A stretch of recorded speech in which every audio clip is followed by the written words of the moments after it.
हे राजा, हम तेरे सामने नहीं झुकेंगे। उन्हें भट्टी में डाल दो और आग को 7 गुना भटका दो। हे परमेश्वर, तुम्हें ही बचा ले।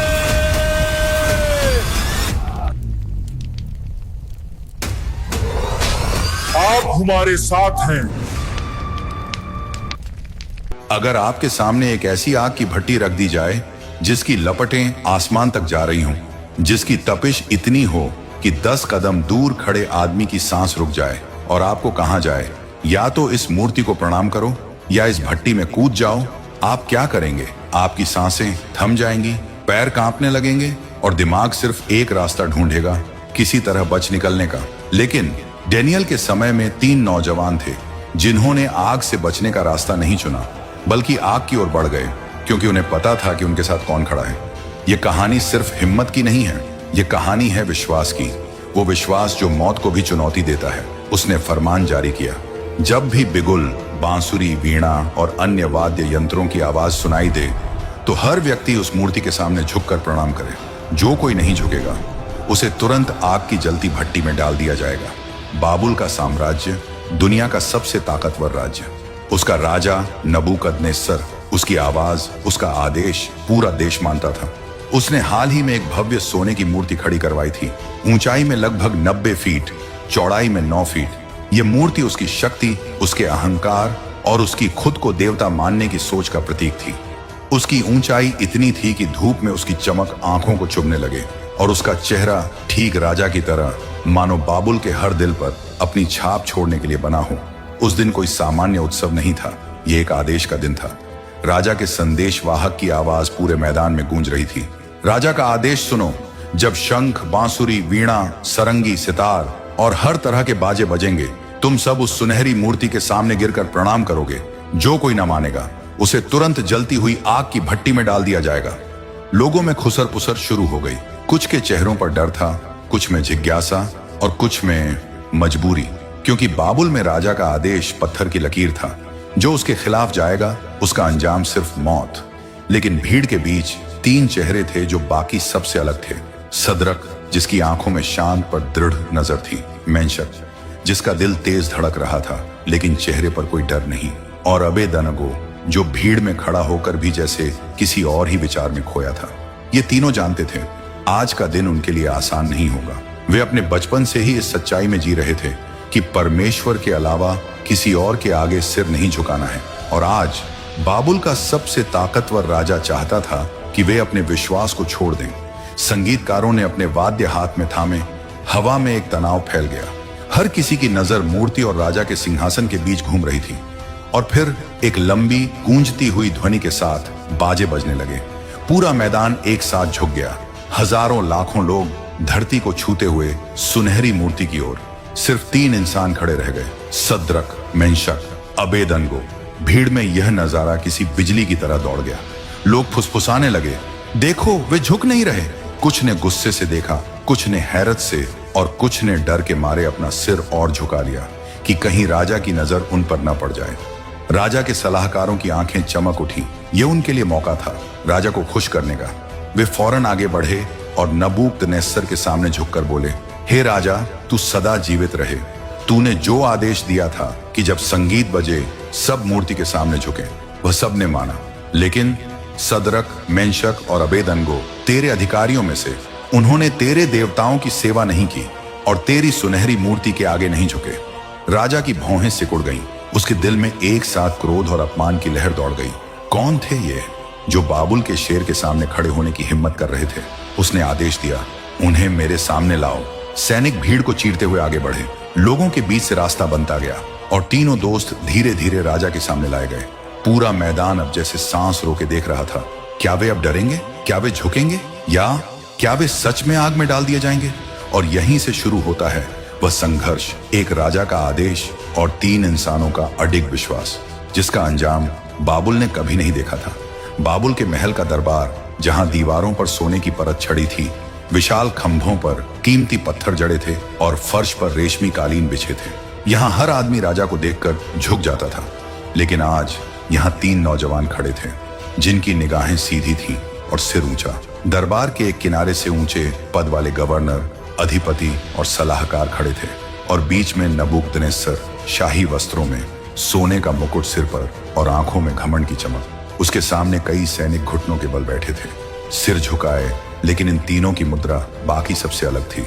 राजा ने अपनी भारी आवाज में कहा, सदरक, मेंशक, अबेदनगो, मेरे सामने एक गंभीर आरोप है। लोग कहते हैं कि तुम मेरे देवताओं की सेवा नहीं करते और मेरी बनाई सोने की मूर्ति के सामने नहीं झुके। महल में अचानक सन्नाटा छा गया। हर कोई सांस रोके खड़ा था। सिर्फ दूर कहीं से जलते मशालों की हल्की सी छटछटाहट सुनाई दे रही थी। राजा ने आगे कहा, मैं तुम्हें एक आखिरी मौका देता हूं। जब तुम वाद्य यंत्रों की आवाज सुनो, तुरही, बांसुरी, सारंगी, तुम तुरंत मूर्ति के सामने झुक जाना। अगर ऐसा किया तो सब ठीक रहेगा, लेकिन अगर नहीं तो तुरंत जलती भट्टी में डाल दिए जाओगे। उसने अपनी ठंडी निगाहें उन पर गढ़ाते हुए कहा, और सुन लो, कोई भी देवता तुम्हें मेरे हाथ से नहीं बचा सकेगा। भीड़ में कुछ लोग मुस्कुरा रहे थे। अब ये मानेंगे, अब ये डरेंगे। लेकिन इन तीनों के चेहरे पर न कोई डर था, न कोई बेचैनी, बल्कि उनकी आंखों में एक अजीब सा आत्मविश्वास था, जैसे उन्हें पहले से पता हो कि क्या होने वाला है और जैसे उन्हें मौत की कोई परवाह न हो। सदरक ने धीरे धीरे एक कदम आगे बढ़ाया। उसकी आवाज साफ थी, लेकिन उसमें कोई घबराहट नहीं। हे राजा नबूकदनेस्सर, इस विषय में हम आपको कोई सफाई देने के लिए बाध्य नहीं है। हमारा परमेश्वर, जिसकी हम सेवा करते हैं, वह हमें जलती भट्टी से बचाने में सक्षम है। दरबार में हलचल मच गई। ऐसी बातें किसी ने राजा से कभी नहीं की थी। मेशक ने आगे कहा, और अगर वह ऐसा न भी करे तब भी हम आपके देवताओं की सेवा नहीं करेंगे और सोने की मूर्ति के सामने नहीं झुकेंगे। अबेदनगो ने अपनी शांत लेकिन दृढ़ आवाज में जोड़ा, हमारे लिए सिर्फ एक ही परमेश्वर है और उसके सामने झुकना ही हमारे जीवन का उद्देश्य है। राजा का चेहरा धीरे धीरे लाल पड़ने लगा। उसके माथे पर नसें उभर आईं। उसकी आंखों में आग थी, लेकिन वह आग नफरत और अहंकार की थी। उसने अपने आसपास खड़े सैनिकों को आदेश दिया, भट्टी को 7 गुना ज्यादा गर्म कर दो। भीड़ में से कुछ लोग बाहर भागे। भट्टी शहर के दूसरी तरफ थी, लेकिन वहां की आग को और भड़काने के लिए लोग लकड़ियों, कोयले और तेल के बड़े बड़े बर्तन ले जा रहे थे। हवा में धुएं की गंध घुलने लगी थी और शहर के ऊपर आसमान में एक लाल सा रंग छा गया था। राजा ने अपनी सबसे ताकतवर सेना को बुलाया। वे योद्धा जो लोहे की बख्तर पहने हुए थे और जिनकी आंखों में किसी भी कीमत पर राजा का आदेश पूरा करने का जुनून था। उसने कहा, इन तीनों को तुरंत बांध दो और जैसे ही भट्टी तैयार हो इन्हें उसमें फेंक दो। सैनिक आगे बढ़े। उनके हाथ में मोटी रस्सियां थीं, लेकिन जैसे ही उन्होंने सदरक, मेंशक और अबेदनगो के हाथ पकड़े, वे महसूस कर सकते थे कि इन तीनों के शरीर में न कोई डर की कंपी थी, न भागने की कोशिश। उनके होंठ शायद धीरे धीरे कुछ बोल रहे थे, और अगर कोई कान लगाकर सुनता तो समझ जाता वे अपने परमेश्वर से प्रार्थना कर रहे थे। भीड़ अब महल से निकलकर भट्टी की तरफ बढ़ने लगी। कुछ लोग उत्सुक थे, कुछ डर रहे थे और कुछ ऐसे भी थे जो मन ही मन सोच रहे थे, क्या वाकई इनके परमेश्वर में इतनी ताकत है कि ये आग से बच सकें? जैसे जैसे वे भट्टी के करीब पहुंचे, हवा और गर्म होती गई। जमीन पर लपटों की हल्की सी चमक पड़ रही थी। भट्टी का मुंह खुला था और अंदर की आग किसी भूखे दानव की तरह गरज रही थी। सैनिकों ने रस्सियों से तीनों को कसकर बांध दिया और अब सिर्फ राजा का आदेश बाकी था। भीड़ ने सांस रोक ली। ये वह पल था जो अगले कुछ सेकंड में इन तीनों की जिंदगी या मौत तय करने वाला था। सूरज पश्चिम की ओर झुक रहा था, लेकिन बाबुल के उस हिस्से में जहां भट्टी खड़ी थी, सूरज की रोशनी की कोई जरूरत नहीं थी। वहां पहले से ही आकाश में एक लाल नारंगी चमक थी भट्टी की लपटों से।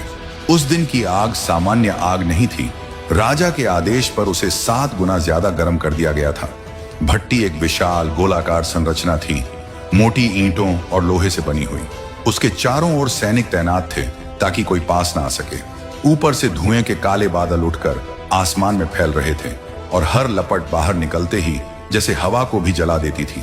भीड़ धीरे धीरे वहां पहुंच रही थी।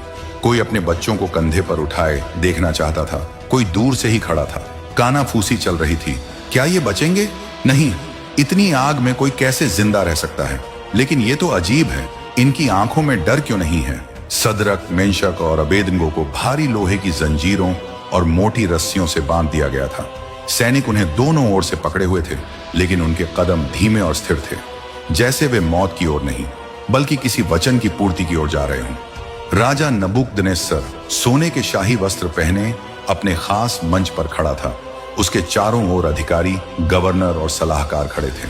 उसकी आंखें तीनों पर टिकी थीं और उसके होंठों पर एक ठंडी कठोर मुस्कान थी। अब देखते हैं किसमें इतनी हिम्मत है कि मेरे आदेश की अवहेलना करे। सैनिकों ने तीनों को भट्टी के ठीक सामने ला खड़ा किया। उस क्षण गर्मी इतनी थी कि पास खड़े लोग भी अपने चेहरे कपड़ों से ढक रहे थे। दूर खड़े लोग अपने मुंह पर हाथ रखकर सांस रोकने की कोशिश कर रहे थे, लेकिन राजा के सबसे ताकतवर योद्धा भारी बख्तर पहने आगे बढ़े। उनके चेहरे पर एक दृढ़ निश्चय, हम राजा के आदेश को पूरा करेंगे, चाहे कुछ भी हो। भट्टी के अंदर की आग अब पागलों की तरह गरज रही थी। लपटें ऊपर की ओर ऐसे उठ रही थीं मानो आसमान को छू लेंगी। गर्मी का असर ऐसा था कि भट्टी के आसपास की लोहे की सलाखें लाल हो चुकी थीं। एक सैनिक ने बाकी से कहा, तैयार हो जाओ। दूसरे ने अपनी पकड़ और मजबूत कर ली। राजा ने हाथ उठाया। यह संकेत था कि अब आदेश बस आने ही वाला है।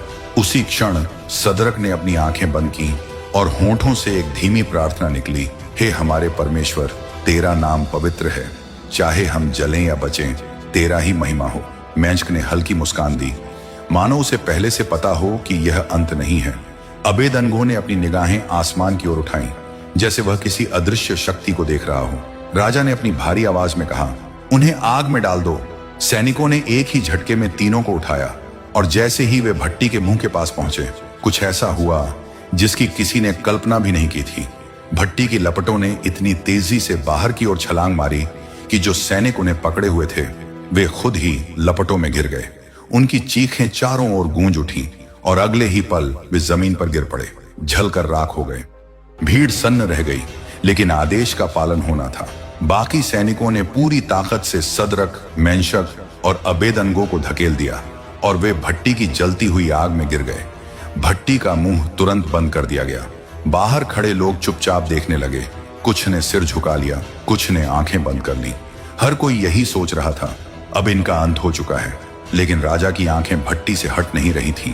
उसके चेहरे पर एक अजीब सी जिज्ञासा थी, मानो वह इंतजार कर रहा हो किसी खास पल का, किसी सबूत का कि उसकी ताकत सबसे ऊपर है। उसे नहीं पता था कि अगले कुछ पल में उसकी सोच हमेशा के लिए बदलने वाली है। भट्टी का मुंह बंद हो चुका था। बाहर सिर्फ आग की गर्जना सुनाई दे रही थी और हर लपट के साथ भट्टी की दीवारें लाल लाल चमक उठती थीं। लोग दूर खड़े थे, कोई अपनी चादर से पसीना पोंछ रहा था, कोई अपने माथे का पसीना। सभी मान चुके थे कि सदरक, मेंशक और अबेदनगो अब इस दुनिया में नहीं रहे, लेकिन राजा वह चुप नहीं था।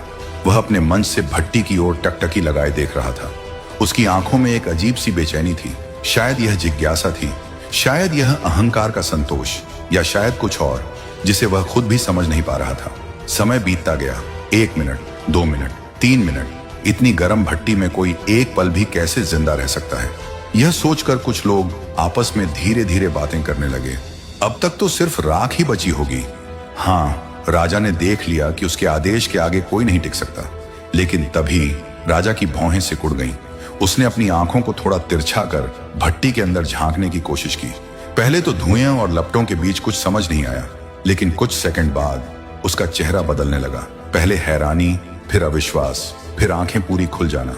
राजा ने अचानक अपने सलाहकार की ओर मुड़कर कहा, क्या हमने आग में 3 आदमी नहीं डाले थे? सलाहकार हड़बड़ाया, हाँ महाराज, 3 ही थे।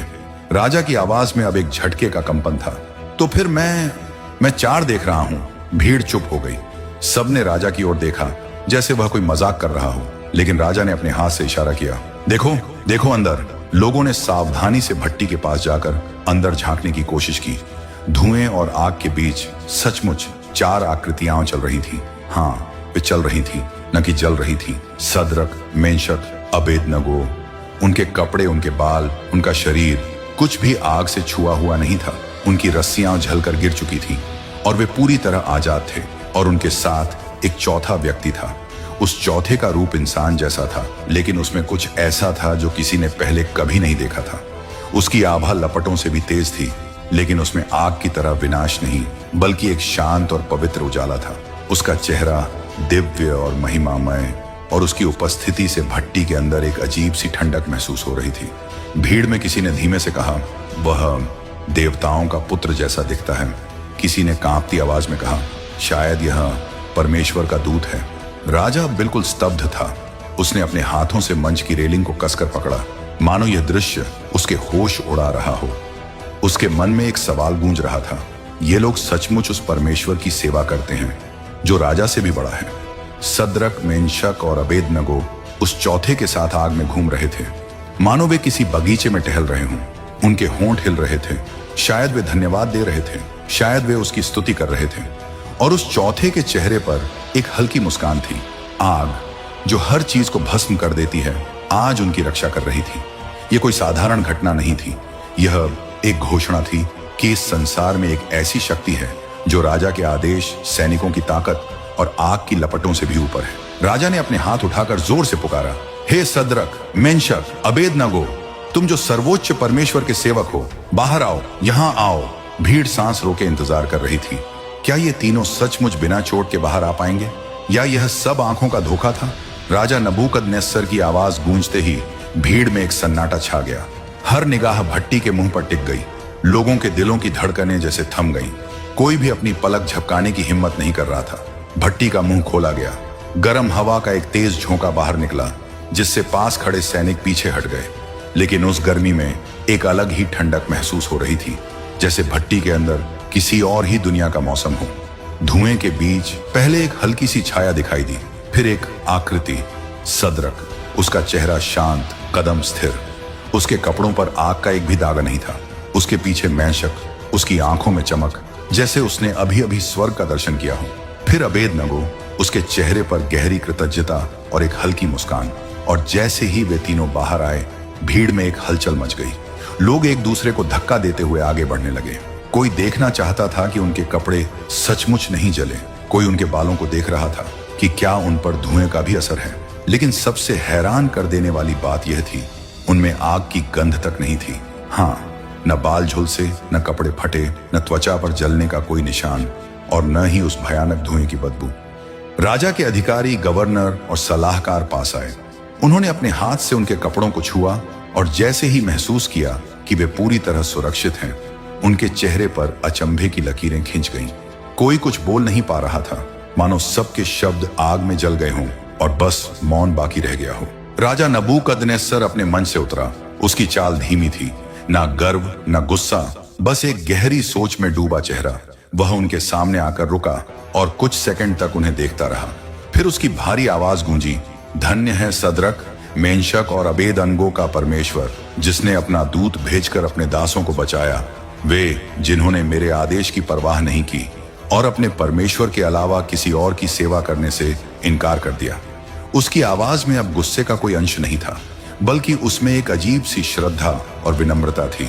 उसने भीड़ की ओर मुड़कर घोषणा की, जो कोई भी उनके परमेश्वर के विरुद्ध कुछ बोलेगा, उसका घर मलबे में बदल दिया जाएगा, क्योंकि ऐसा कोई और देवता नहीं है जो इस तरह बचा सके। भीड़ में तालियों और जयकार की गूंज उठी। परमेश्वर महान है, परमेश्वर महान है। उस क्षण सद्रक, मेंशक और अबेदनगो ने एक दूसरे की ओर देखा। उनकी आंखों में न कोई गर्व था, न विजय का अहंकार, बस एक गहरी शांति और आभार। वे जानते थे यह उनकी ताकत नहीं थी, यह उनके विश्वास का प्रतिफल था। और वह चौथा जो उनके साथ आग में था, वह अब आंखों से ओझल हो चुका था, लेकिन उनका विश्वास था कि वह हमेशा उनके साथ रहेगा। हर परीक्षा में, हर संघर्ष में। दूर आसमान में सूरज की आखिरी किरणें लाल और सुनहरी हो रही थीं, और बाबुल के उस मैदान में लोगों के दिलों में एक नई कहानी लिखी जा चुकी थी। एक ऐसी कहानी जिसे आने वाली पीढ़ियां सुनाएंगी और हर बार यह साबित करेगी कि आग से भी बड़ी एक शक्ति है, विश्वास की शक्ति। उस दिन बाबुल के आसमान में सिर्फ सूरज ढल नहीं रहा था, एक युग बदल रहा था। जिस मैदान में सुबह अहंकार, भय और आदेश का बोलबाला था, वहीं शाम होते होते विश्वास, साहस और चमत्कार का राज हो गया था। राजा नबूकदनेस्सर अपने महल लौट गया, लेकिन उसके दिल में एक अजीब सी हलचल थी। वह सोचता रहा, मैंने अपने साम्राज्य में बहुत सी शक्तियां देखी हैं, सेनाएं, हथियार, सोना, महल, लेकिन आज मैंने ऐसी शक्ति देखी है जिसे न आग मिटा सकती है, न मौत छू सकती है। यह शक्ति इंसान के भीतर होती है, और यह उस परमेश्वर से जुड़ी होती है जो अदृश्य है पर हर जगह है। अगले दिन उसने एक फरमान जारी किया, बाबुल में हर जाति, हर भाषा, हर राष्ट्र के लोग सद्रक, मेंशक और अबेदनगो के परमेश्वर का आदर करेंगे, क्योंकि वही सच्चा उद्धार करता है और उसकी शक्ति के सामने कोई और शक्ति टिक नहीं सकती। लोग इस चमत्कार को अपने घरों में सुनाने लगे। बच्चे अपने दादा दादी से सुनते, एक बार 3 आदमी को आग की भट्टी में डाला गया था और चौथा उनके साथ था। और यह कहानी बाबुल की गलियों, बाजारों और महलों में फैलती चली गई। सद्रक, मेंशक और अबेदनगो अपनी पुरानी जिंदगी में लौट आए, लेकिन वे अब पहले जैसे साधारण नहीं थे। जहां भी जाते लोग उन्हें आदर से देखते। वे जानते थे कि यह सम्मान उनके लिए नहीं बल्कि उस विश्वास के लिए है जिसके लिए उन्होंने अपनी जान की बाजी लगा दी थी। डेनियल ने भी उन्हें देखकर कहा, तुमने साबित कर दिया कि असली विजय तब होती है जब इंसान अपने डर को हरा दे और अपने विश्वास के लिए खड़ा हो जाए, चाहे दुनिया उसके खिलाफ क्यों ना हो। वक्त बीतता गया, राजा भी बूढ़ा हो गया, साम्राज्य में नए लोग आए, नई लड़ाइयां लड़ी गईं, लेकिन सद्रक, मेंशक और अबेदनगो की कहानी मिटाई नहीं जा सकी। वह कहानी पत्थरों पर नहीं, दिलों पर लिखी गई थी, क्योंकि यह सिर्फ आग से बचने की कहानी नहीं थी, यह उस आग में चलने की कहानी थी जिसमें इंसान अकेला नहीं होता। यह उस चौथे की कहानी थी जो हर परीक्षा में साथ होता है। भले दुनिया उसे देख ना पाए, पर वह हमेशा मौजूद रहता है। और आज भी जब कोई इंसान अपने डर, अपने संघर्ष, अपनी आग की भट्टी का सामना करता है, तो उसके कानों में यह कहानी फुसफुसाती है, डर मत, तू अकेला नहीं है। लपटें चाहे जितनी ऊंची हों, कोई तेरे साथ चल रहा है। यही है सद्रक, मेंशक और अबेदनगो की विरासत, विश्वास की विरासत।